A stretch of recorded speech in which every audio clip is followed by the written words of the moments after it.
This art technique begins on a PLEXIGEL enhancement that has a minimum of 1 cured layer of shaper.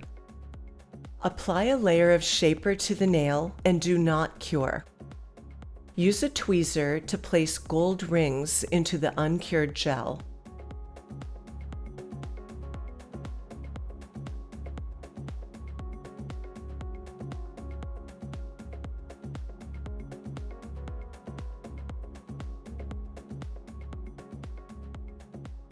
Cure, unbutton 2B. Apply a layer of shaper to encase the nail jewel.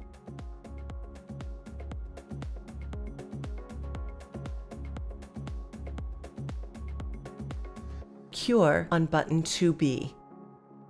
Remove the top film with 99% IPA.